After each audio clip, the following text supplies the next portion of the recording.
Continuant treballant la multiplicació, ara la fase gràfica de l'operació 23 vegades 24 euros. Se corresponia un petit problema que consistia en el preu de l'aparcament de l'aeroport de 3 cotxes durant 3 dies.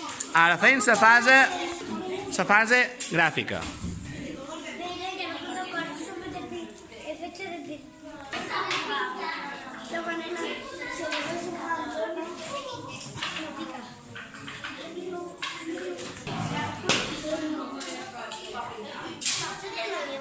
Alguns que ja han acabat aprofiten per completar la taula dels 5 que van començar a treballar la setmana passada.